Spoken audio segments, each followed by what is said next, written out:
Okay, today we're going to talk about the invisible ferryman that lives in the sky. You know who I'm talking about. The made-up god that people created in the Bible. Now, in monotheistic belief systems, God is usually revealed as the supreme being, creator, and principal object of faith. Um, in a polytheistic belief system, a god is a spirit or being believed to have created or for controlling some part of the universe or life. Now, for which a deity is often worshipped. I don't worship anything. Now, believe it, no, except for the only thing I worship are tits and ass, on a woman. That's the only thing I worship. Now, believe in the existence of at least one deity which interferes with what the world is called theism. Now, here's pictures of the invisible ferryman and different beliefs. You got, this is supposed to be the invisible ferryman up here, God with the white beard. And then you got different ones, representations of God in Christianity, Islam, Judaism. Um, that's Jewish people because I'm Jewish myself. At least that's the religion I was raised in. Baha, faith, Zoroastrian, and Hinduism. In all those pictures. Okay, so now conceptions of God vary considerably. Many notable theologians and philosophers have developed arguments for and against the existence of God. Um, Atheism rejects the belief in any deity.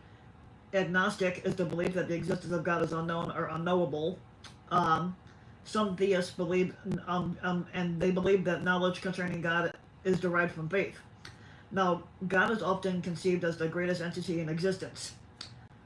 God is often believed to be the cause of all things, and so he is seen as the creator, the sustainer, and ruler of the whole universe. Um, Now, God is often thought of as incorporeal and independent of the material creation, which was initially called pantheism. Um,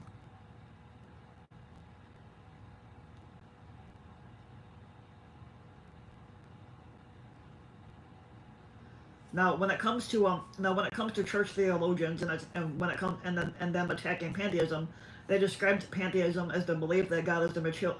They describe pantheism as the belief that God is the material universe itself. Um, now, now God is sometimes seen as omnibenevolent, while um, deism holds that God is not involved with humanity apart from creation.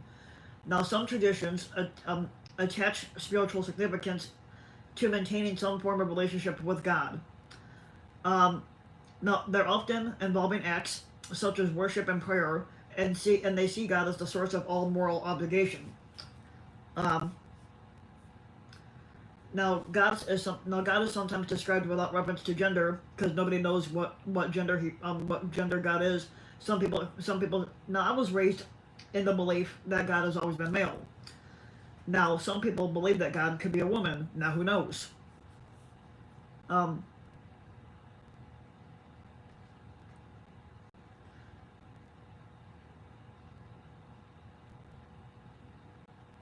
now, like I was saying, God is sometimes described without reference to any gender, while others use terminology that is gender specific. Now, God is referred to by different names depending on the language and cultural tradition. Um,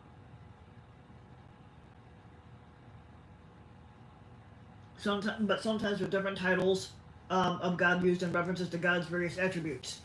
Now, results of a 2020 Phil Paper survey organized by philosophers David Chalmers and David Bourget have demonstrated that approximately 67% of philosophers generally align with an atheist view of God, while approximately 19% of philosophers generally align with theistic view, and approximately 14% of philosophers align with other views. Um,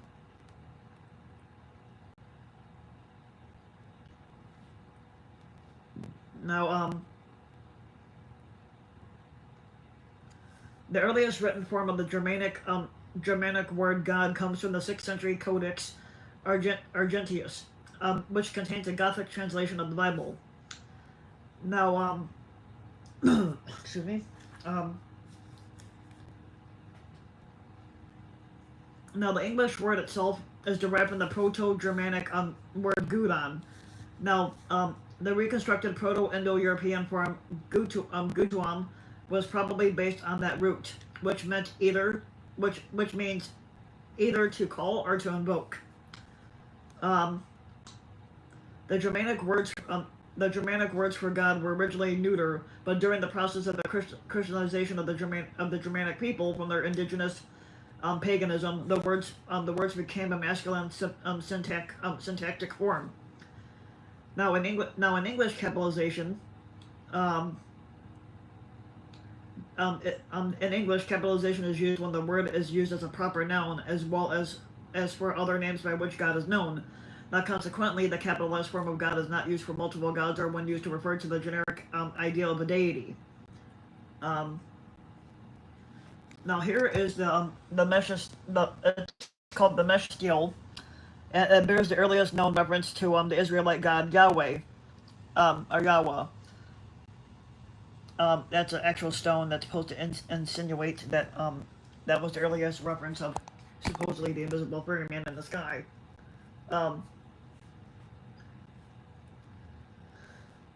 Now, the English word God and its counterparts in other languages are normally used for any and all conceptions, and in spite of significant differences between religions, and the term remains in English translation common to all.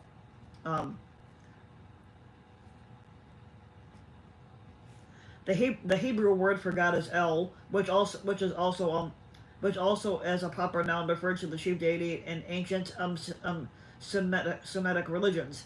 In the Hebrew Bible, God is also given a personal name Yahweh, in contrast to the genetic name and an origin possibly the name of the Adamite or Midianite deity who was adopted into ancient Israelite religion. In many English translations of the Bible, Yahweh is translated as the Lord, with Lord being capitalized. Jah or Yah is an abbreviation of Jahweh or Yahweh, and often sees usage by Jews and Christians in the interjection of Hallelujah, meaning praise Jah, which is used to give God His glory. Now, in Judaism, some of the Hebrew titles of God are considered holy names, like Allah. Allah is the Arabic term with no plural used by Muslims and Arabic-speaking Christians and Jews, meaning the God.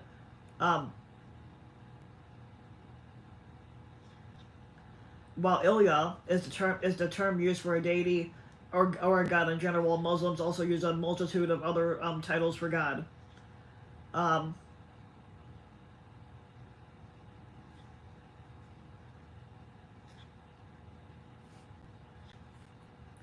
In Hinduism, Brahman is often considered a monistic concept of God. Now, God may also be given a proper name in monotheistic currents of Hinduism, which emphasize the personal nature of God, with early references to his name as Krishna, Vasudeva, and Bhagavata, or later Vishnu and Hari. Sanghayang Vidi Wasa is the term used in the Balinese Hinduism.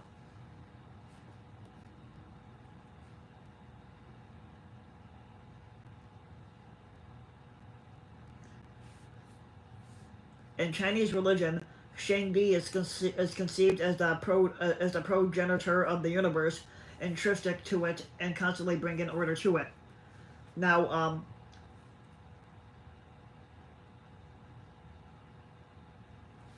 yep, I love my Cubs, and the Cubs won yesterday, 5-2 on that one. Now, Ahura Mazda is the name for God used in Zoroastrianism. Now Mazda, or rather, I gotta try to mute this for a minute.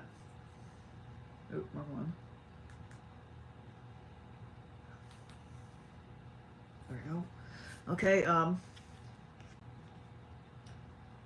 Now Mazda, or rather the Avestan stem form Mazda.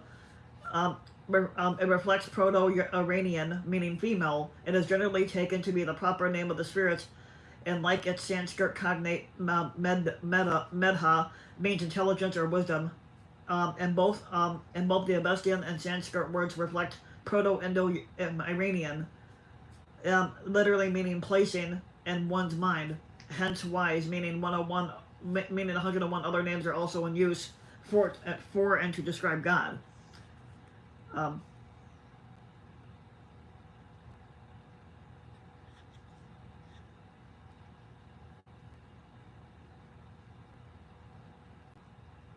Um, Waheguru, which is Punjabi, is a term most often used in Sikhism to refer to God. It means wonderful teacher in the Punjabi language. Um, Vahi, which is a Middle Persian borrowing, means wonderful, and Guru, which is Sanskrit, is a term meaning teacher. Um, Wahaguru is also described by some as an experience of ecstasy which is beyond all description. Um, Now, the most common usage of the word Wahaguru is in the greeting Sikh, used with each other.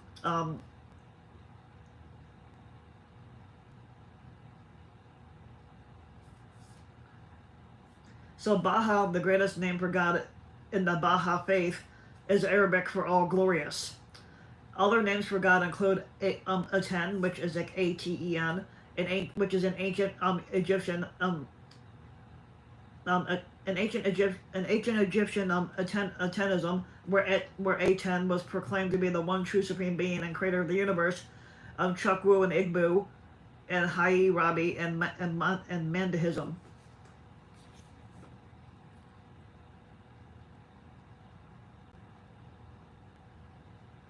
And this is Chamurti relief at some temple in Halabibi something, and you can see that right there. And then this down here is supposed to be Thomas Aquinas. I only know his name because it was mentioned in a couple movies. Okay, so the existence of God and the nature of God are subject to debate in theology, philosophy, of religion, and popular culture.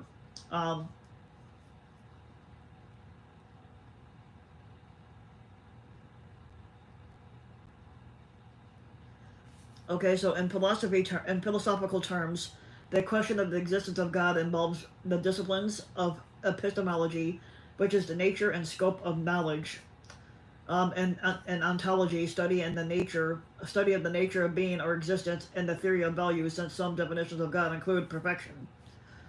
Um,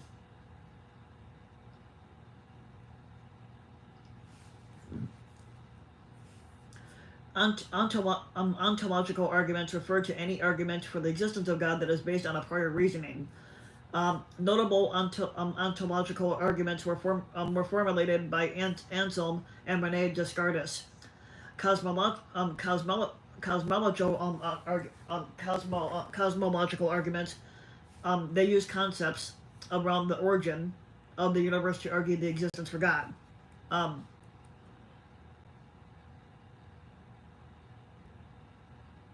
the teleological argument, also called argument from design, uses this complexity within the universe as proof of the existence for God. It is counted that the fine-tuning required for a stable universe with life on Earth is illusory. So basically, as humans are only able to observe the small parts of this universe that succeed in making such observations possible, and it's called the anthropic principle. And so it would not learn of, for example, life on other planets of the universes, and that it did not occur because of different laws of physics. Now, non-theists have argued that complex processes that have natural explanations yet to be discovered are referred to the supernatural, called God of the gaps. Other theists, such as John Henry Newman, who believed theistic evolution was acceptable, also have argued against versions of the theological argument and held that it is limiting of God to view him having to only intervene specifically in some instances rather than having complex processes designed to create any order. Um,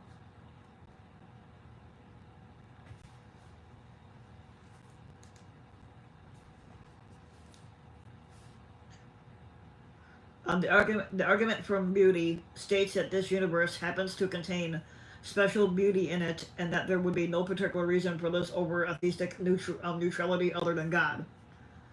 Um, and this has been countered by pointing to the existence of ugliness in the universe, and this has also been countered by arguing that beauty has no objective reality, and so the universe could be seen as ugly, or that humans have made it so, have made what is more beautiful than nature. Um, Now, the argument from morality had the argument from morality argues that for the existence of God, and given that the assumption of the objective existence of morals, while prominent non-theistic philosophers such as the atheist J.L. Mackie had agreed that the argument is valid, they disagreed with its premises. David Hume argued that there was no basis to believe in objective moral truth, while biologist E.O. Wilson theorized that the feelings of morality are a byproduct of natural selection in humans, and it would not exist independent of the mind. Now, the philosopher Michael Lou Martin argued that a subjective account for morality can be acceptable, but similar to the argument for morality is the argument from conscience, which argues for the existence of God given the existence of a conscience that informs of right and wrong. Even against prevailing moral codes, philosopher John Locke instead argued that conscience is a social construct, and thus it could lead to contradicting morals.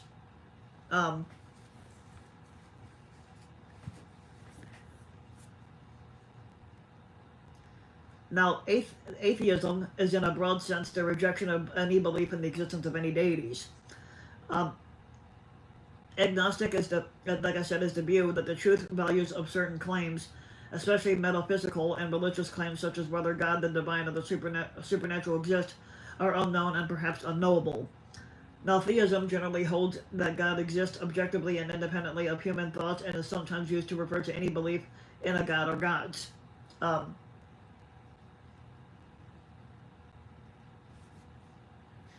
Now, some view the existence of God as an empirical question.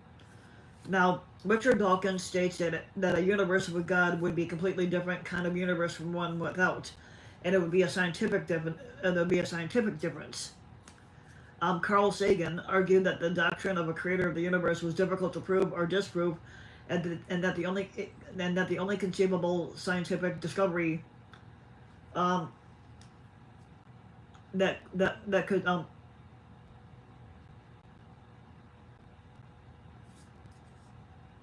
and that it could prove, and that it could disprove the existence of a creator, and not necessarily God, but it would be the discovery that the universe is indefinitely old, which it is. The universe is over 5 billion years old, at least. Now, some theologians, such as Alistair McGrath, argue that the existence of God is not a question that can be answered using the scientific method. I don't mess with kids, so no, I'm not.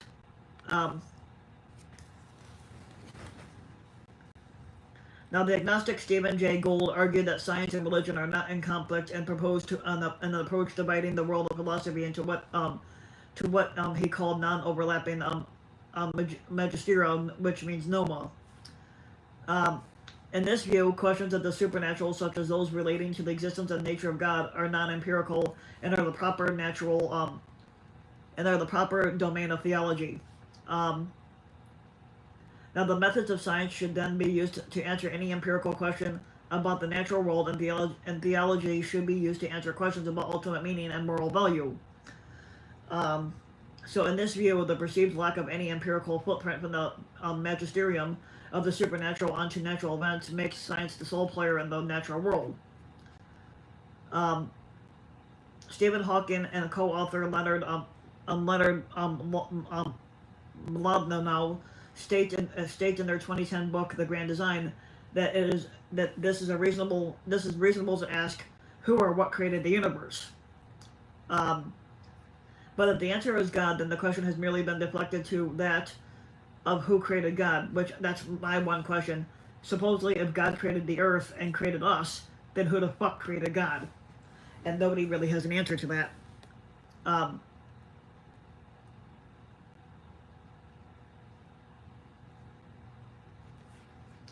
Now, both authors claim, however, that this is possible. That it's possible to answer these questions purely um, within the realm of science and without invoking any divine beings. Um, a deity or god with a lowercase g refers to a supernatural being. Monotheism is the belief that there is only one deity, referred to as God, with an uppercase G. Comparing or equating other entities to God is viewed as idolatry and monotheism, and is often strongly condemned. Um, Now, Judaism is one of the oldest monotheistic traditions in the world, and Islam's most fundamental concept is Tawhid, meaning oneness or uniqueness. The first pillar of Islam is an oath that forms the basis of the religion, which non-Muslims wishing to convert must recite, declaring that I testify that there is no deity except God before me. Um,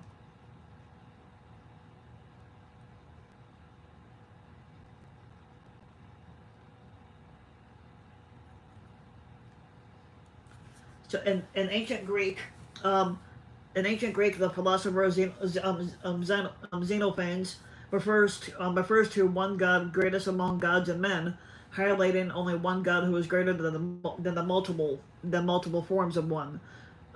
In Christianity, the doctrine of the Trinity describes God as one God and Father, Son, Jesus, and Holy Spirit. Now, in past centuries, this fundamental mystery of the Christian faith was also summarized by the Latin form Sancta Trinitas, um, which means Holy Trinity and unique God, reported in the Latin version. Um,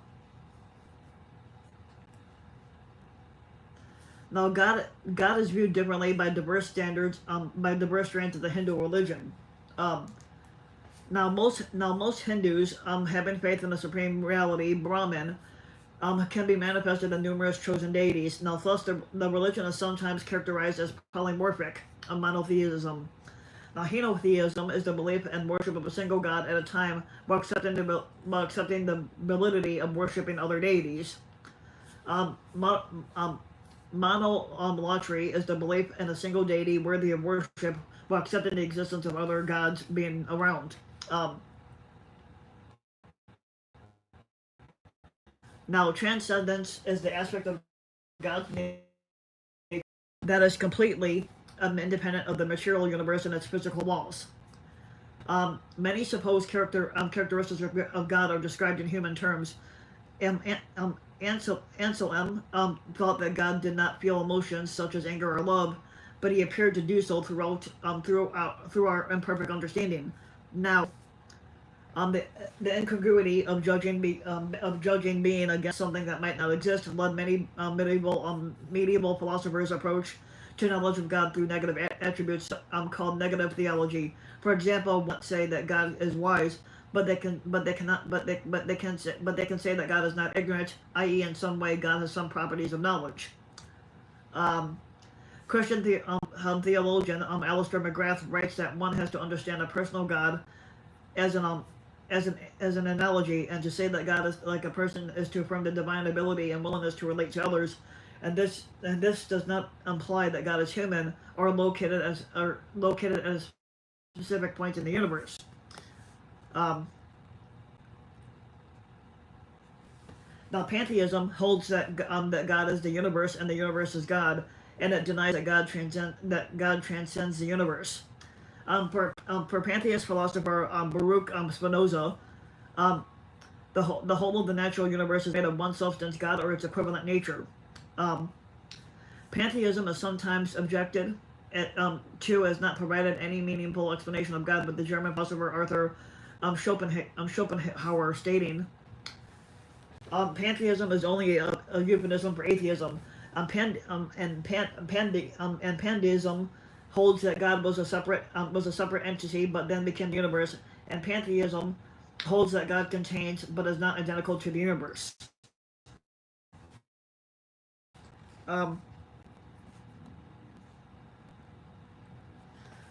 Here's a painting of the Invisible Ferryman. So you can see this here. It's the Invisible Ferryman. Day, which is Sunday, is supposed to be the day that supposedly God and that you're not supposed to work that day. Um, Now, God is often viewed as the cause for all that exists. For So for Pythagoreans, monad variously referred to divinity, the first being or an indivisible origin. The philosophy of Plato and Plotinus refers to the one, which is the first principle of reality that is beyond being, um, and is both the source of the universe and teleological purpose of all things. Aristotle theorized a first uncaused cause for all motion in the universe, and viewed it as perfectly beautiful, immaterial, unchanging, and indivisible.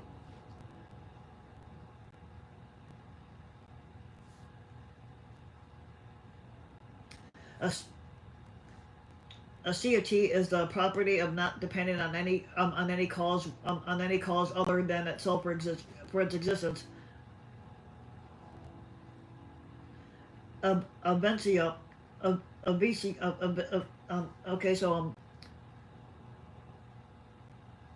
okay, so Avicena held that there must be a necessarily existence guaranteed to exist by its essence. It cannot exist, and that humans identify this as God. Secondary causation refers to God creating the laws of the universe, which then can change themselves within the framework of those laws. In addition to the initial creation, occasionalism refers to the idea that the universe would not, by default, continue to exist from one itself in an instant to the next, and so it would need to rely on God as a sustainer. Now, while divine providence refers to any intervention by God, it's usually used to refer to special providence where there is an extraordinary intervention by God, such as miracles. Um,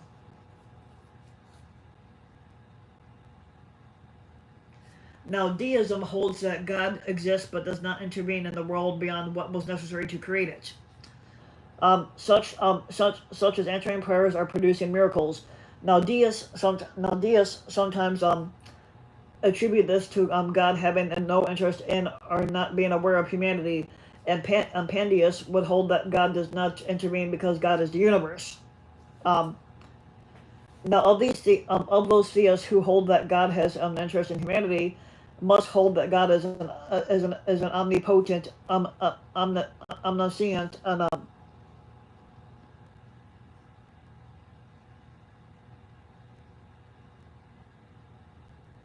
and that He's also benevolent. Now, this belief raises questions about God's responsibility for evil and suffering in the world. Deism, which is related to theodicy, is a form of theism which holds that God is either not wholly good or is fully malevolent as a consequence of the problem of evil. Um, Omniscience and omnipotence. Omnipotence means all powerful is an attribute often described to describe God. Um, the omnipotence paradox is most often framed with the example that could God create a stone so heavy that even He cannot lift it. As God could either be unable to create that stone or lift that stone, and so He cannot be omnipotent. And this is often countered with variations of the argument that omnipotence, like any other attribute ascribed to God, only applies as far as it is most noble enough to befit God, and thus God cannot lie or do what is contradictory as that would entail opposing Himself.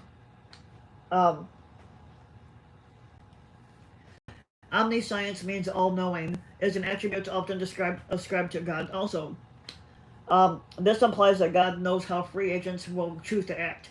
If God does know this, either their free will might be illusory, or foreknowledge does not imply predestination. And if God does not know it, God may not be omniscient.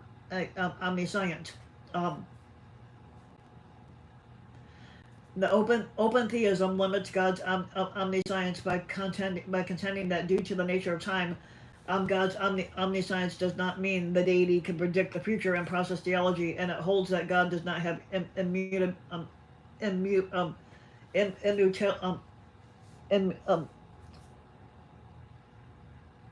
as immutability is so affected by the creation. The other concepts, um, theologians of personalism is the view held by Rene Descartes, Isaac Newton, Alvin Plantinga, Richard Swinburne, William Lane Craig, and most modern evangelicals argue that God is most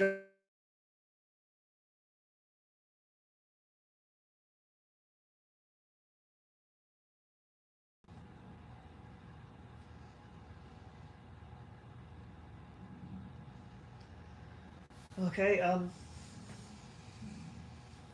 So that they argue that God is most generally the ground of all being, immanent in and transcendent over the whole world of reality, with immanence and transcendence being the contraplets of personality. Um,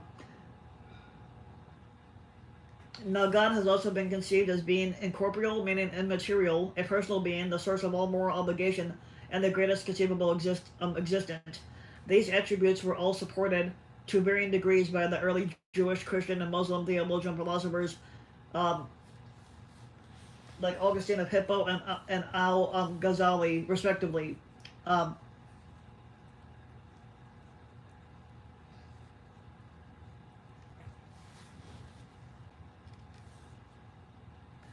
Now, Jainism has generally reflected has generally rejected creationism, holding that soul substances like Jiva are uncreated and that time is beginningless. Um, Now, some interpretations and traditions of Buddhism can be conceived as being non-theistic. Buddhism has generally rejected the specific monotheistic view of a creator deity. Um, the Buddha criticizes the theory of creationism in the early Buddhist texts. Now, also major Indian Buddhist philosophers such as Nagarjuna, Vasubandhu, uh, um, Dar Makarti, and Buddha Ghosa um, consistently critique the creator God views put forth by Hindu thinkers. However, as a non-theistic religion, Buddhism leaves the existence of a supreme deity ambiguous. Now, there are significant numbers of Buddhists who believe in God, and there are equally large numbers who deny God's existence or they are unsure of God's existence.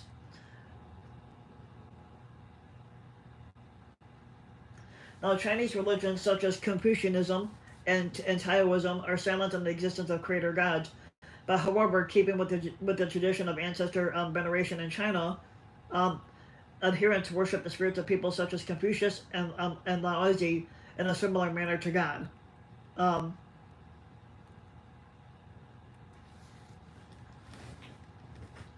okay, some atheists have argued that a single that a omniscient God who is imagined to have created the universe is particularly attentive um, and is particularly attentive to the lives of humans has been imagined and embellished over generations.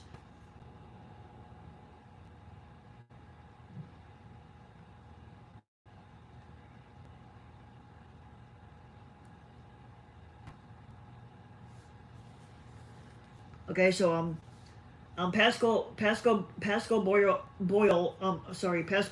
Boyer argues that while there is a wide array of supernatural concepts found around the world, in general, supernatural beings tend to behave much like people. The construction of gods and spirits-like persons is one of the best-known traits of religion. He cites examples from Greek mythology, which is his own opinion, more like a modern soap opera than any other religious systems. Um, Bertrand du Castille and Timothy Jurgensen demonstrate through formalization that Boyer's exploratory model matches physics epistemology imposed in not directly observable entities as intermediaries. Um, Anthropologist Stuart Guthrie contends that people project human features onto non-human aspects of the world because it makes those aspects more similar and familiar. Now, Sigmund Freud also suggested that God's concepts are projections of one's father.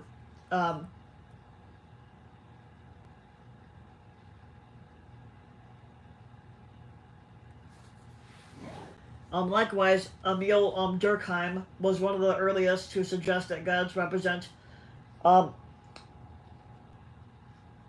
represent an extension of human social life to include supernatural beings.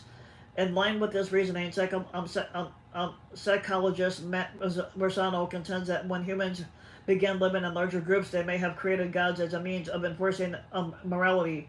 But in small groups, morality can be enforced by social forces such as gossip or reputation. However, it is much harder to enforce morality using social forces in much larger groups. Bersano indicates that by including ever watchful gods and spirits, humans discovered an effective strategy for restraining selfishness and building more corporate groups. Um, Now, John Hopkins researchers studying the effects of the spirit molecule DMT, which is both an endogenous molecule in the human brain, and the active molecule in the psychedelic ayahuasca, and that and found that a large majority of respondents said that DMT brought them into contact with a conscious, intelligent, benevolent, and sacred entity, and described interactions that oozed joy, trust, love, and kindness. More than half of those who had previously self-identified as atheists described some type of belief in a higher power or God after the experience. And I still do not believe in the existence of God. Um,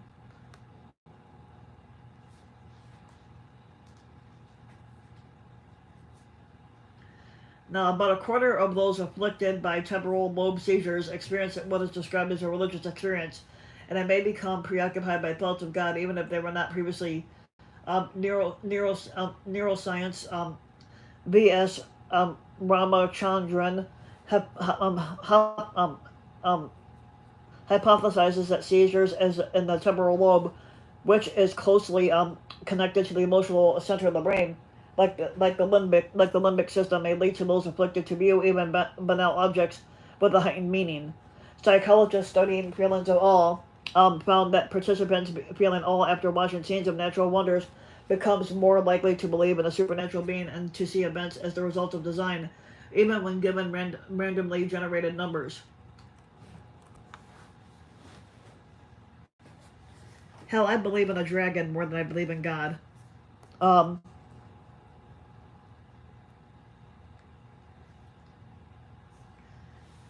now, theistic religious traditions often require worshiping of God and sometimes hold that the purpose of existence is to worship God. Now, to address the issue of an all-powerful being demanding to be worshipped, it is held that God does not need or benefit from worship, but that worship is the benefit of the worshipper. Mahatma Gandhi expressed the view that God does not need his supplication, and that prayer is not an asking; it is a longing of the soul. It's a daily admission of one's weakness. Invoking God in prayer plays a significant role among many believers. Depending on the tradition, God can be viewed as a personal God who is only to be invoked directly, while other traditions allow praying to intermediaries, such as saints, to intercede on their behalf. Um, Now, praying often also includes supplication, such as asking forgiveness. Um, God is often believed to be forgiving. For example, a hadith states that God would replace a sinless would replace a sinless people with one who sinned but still asked for repentance. Um, Sacrifice for the sake of God is another act of that includes fasting and almsgiving. Remembrance of God in daily life, including mentioning actions, thanking God when feeling gratitude, or phrases of adoration, such as repeating chants or performing other activities. Um,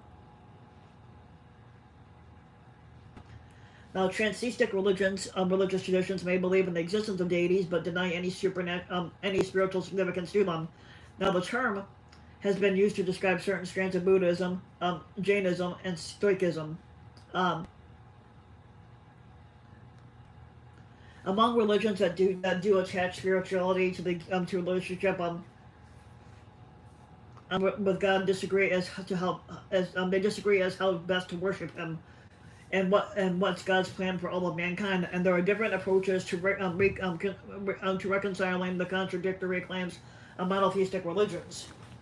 So one view is taken by exclusivists who believe that they are the chosen people or have exclusive access to absolute truth, generally through revelation or encounter with the divine, which adherents of other religions do not. Um, Another view is a religious pluralism. Pluralism. A pluralist typically believes that this religion is the right one, but does not deny the partial truth of other religions. The view that all theists actually worship the same God, whether they know it or not, is especially emphasized in the Baha'i faith, Hinduism, and Sikhism. The Baha'i faith preaches that divine manifestations include great prophets and teachers of many of major religious traditions, such as Krishna, Buddha, Jesus, Zoroaster, Muhammad, Baha'u'llah, and it also preaches the unity of all religions and focuses on these multiple epiphanies as necessary for meeting the needs of humanity or at different points in history for different cultures. And as part of a scheme of progressive revelation and education of humanity, an example of a pluralist view in Christianity. And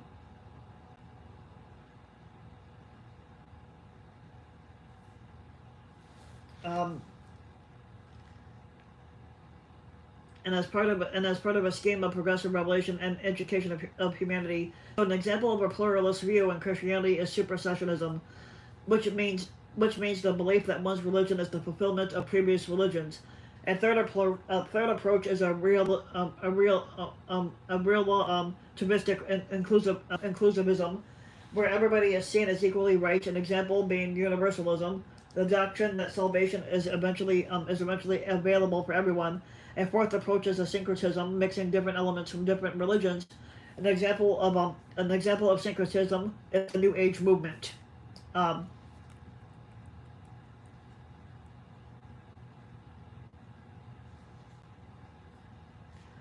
Now, when it comes to faith, fideism is a position that in certain topics, notably theology, such as in Reformed epistemology, faith is superior than reason in arriving in truths.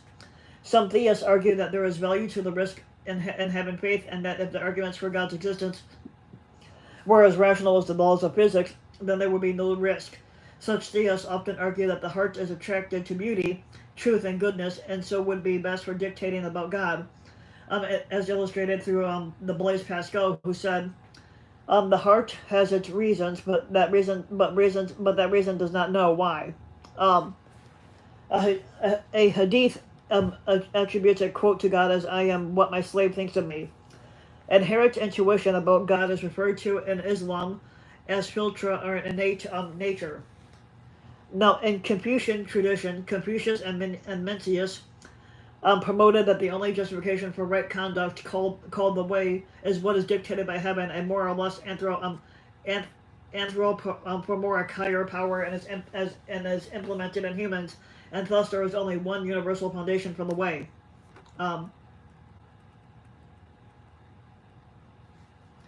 Revelation refers to some form of message communicated by God.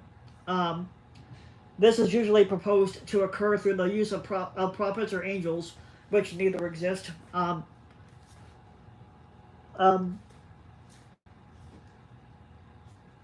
Al Murtaridi argued that for the need for revelation, because even though humans are intuitively capable of realizing God, human desire can divert the intellect, and because certain knowledge cannot be known except when specifically given to prophets, such as the specifications of acts of worship. It is argued that there is also that which overlaps between what is revealed and what can be derived. According to Islam, one of the earliest revelations to ever be revealed was, "If you feel no shame, then do as you wish." The term general revelation is used to refer to knowledge and revealed about God outside of direct or special revelation, such as scriptures. Notably, this includes studying nature, sometimes seen as the book of nature, An idiom in Arabic states the Quran is a universe that speaks. The universe is a silent Quran. Um,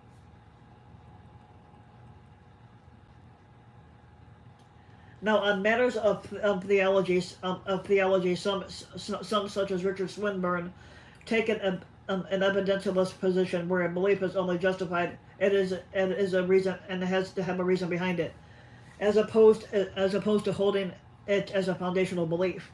Um, Traditionalist theology holds that one should not opinionate beyond revelation to understand God's nature, and frown upon rationalizations such as speculative theology. Now, notably, for anthropomorphic descriptions such as the heart as the hand of God and the attributes of God, that neither nullify such text nor accept a literal hand, but leave any ambiguity to God. Um, and it's called tough without asking how. Um, Physical theology provides arguments for the theological topics based on reason. Um,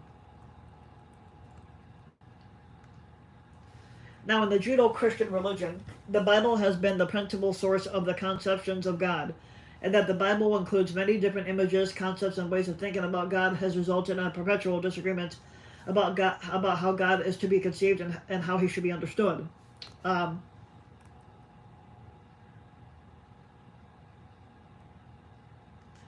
Now, throughout the Hebrew and Christian Bibles, there are titles for God, who revealed this personal name to be often vocalized as Yahweh or Jehovah.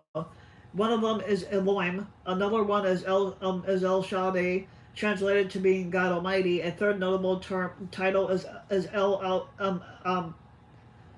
Elyon, which means the High God. Also noted in the Hebrew and Christian Bibles is the name I am that I am. Um, Now, God is described and referred to in the Quran, um, and Hadith by certain names and attributes. The most common being Al-Rahman, meaning most compassionate, and Al-Rahim, meaning merciful. Many of these names are also used in the scriptures of the Baha'i faith.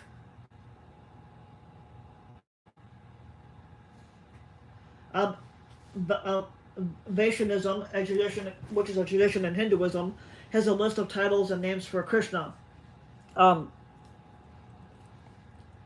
the gender of God may be viewed as either a literal, or allegorical aspect of a deity who, in classical Western philosophy, transcends bodily form. Now, polytheistic religions commonly attribute to each of the gods a gender, allowing each to interact with any of the others and perhaps with humans sexually in most monotheistic religions. Now, God has no counterpart with which to relate sexually. Thus, in classical Western philosophy, the gender of this one and only deity is most likely to be an analogical statement of how humans and gods address and relate to each other. Namely, God is seen as a begetter of the world in Revelation, which corresponds to the active as opposed to the receptible and sexual intercourse.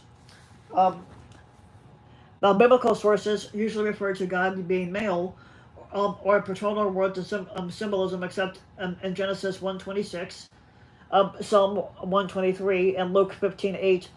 They all describe God as being female. Hosea 11:3-4, Deuteronomy 32:18, Isaiah 66:13.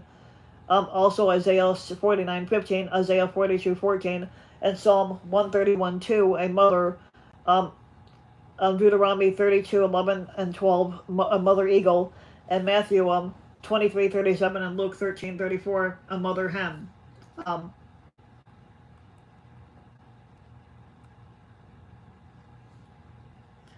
Now, in Sikhism, God is a Juni without incarnations, and it means that God is not bound to any physical form. Now, this concludes that the all-pervading Lord is genderless. Now, however, the Guru Granth Sahib constantly refers to God as He and Father, with some exception, typically because the Guru Granth Sahib was written in North Indian, Indo-Aryan languages, mixture of Punjabi and Sant Bhasha, Sanskrit with influences of Persian, which have no neutral gender. Now, from further insights into the Sikh philosophy, it can be deduced that God is sometimes referred to as the husband to the soul brides, in order to make a patriarchal society understand what the relationship with God is also like. Also, God is considered to be the father, mother, and companion. Um,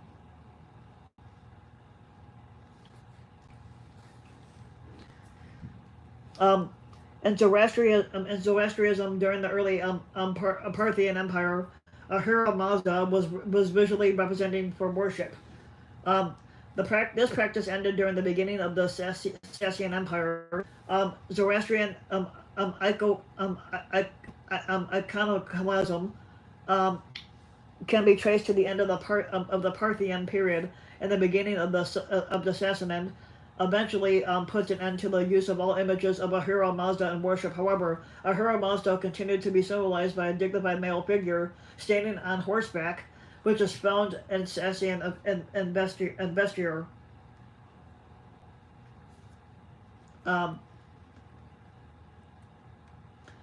Now, deities from Near Eastern cultures are often thought of as anthropomorphic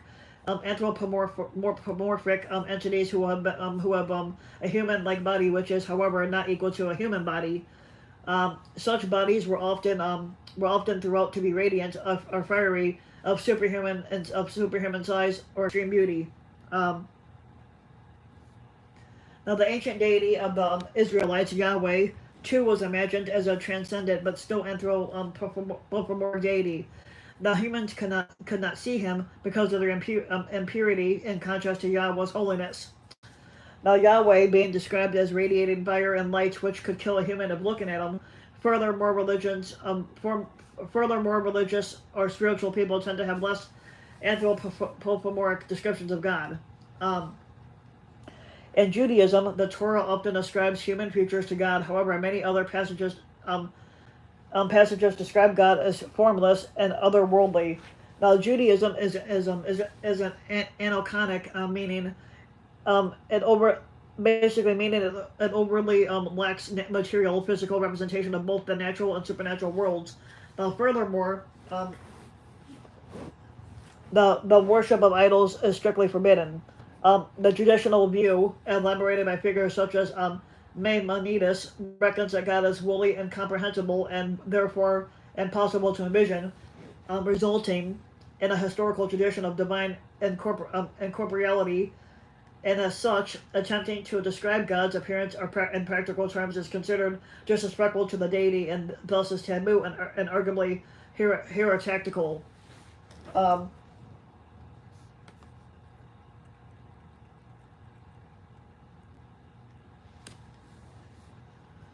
Now, Gnostic cosmogony often depicts the creator of God of the Old Testament as an evil lesser deity of Demiurge, while the higher benevolent God Armonad is thought of as something beyond comprehension, having immeasurable light and not in time or among things that exist, but rather is greater than them in a sense. Now, all people who are said to have a piece of God or divine spark within them, which has fallen from the immaterial world into the corrupt material realm, into the corrupt material world, and is trapped unless gnosis is attained. Um,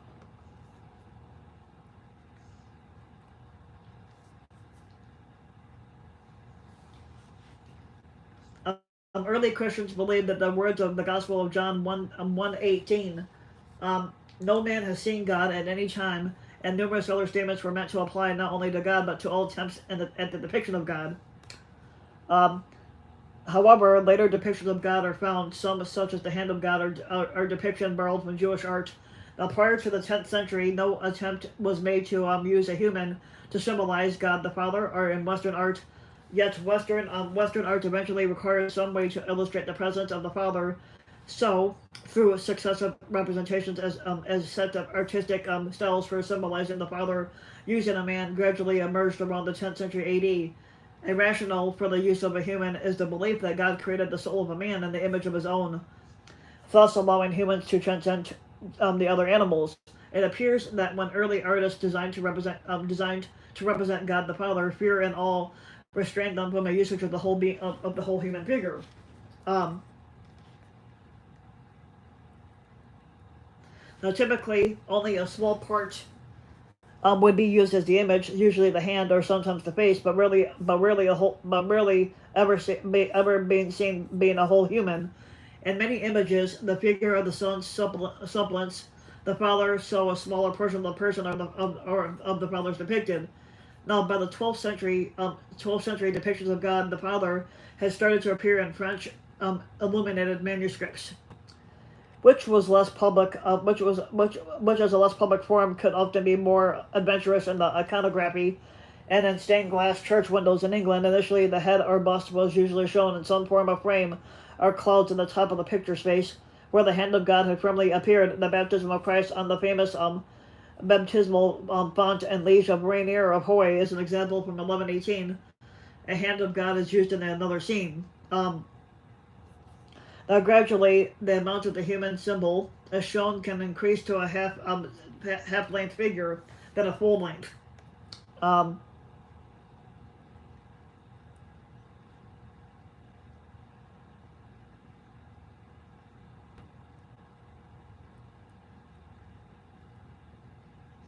Now, in Islam, Muslims believe.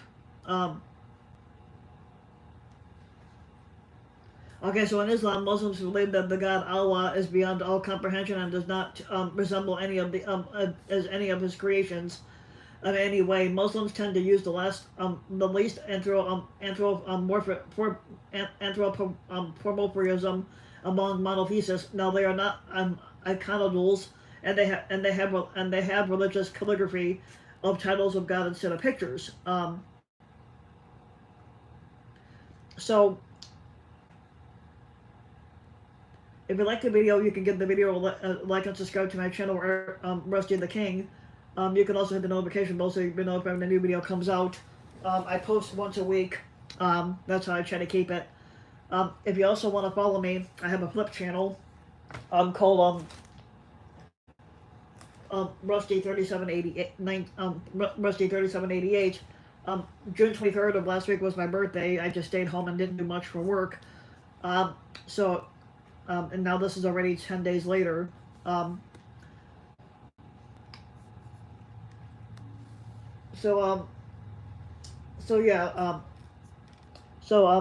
if you want to follow me, you can follow me on Flip. Over there, the only difference is that Flip pays me for my videos. YouTube has not yet, because I gotta hit that monetization.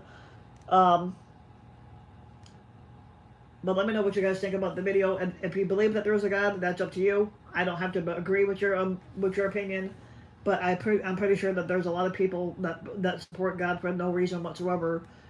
But yeah, so I'll be back next week with another video, and the next one will be on Jesus, and then after that, then we're gonna get into the devil and Satanism, because like I said before, you can't talk about God without bringing up Satan, who's supposed to be the devil.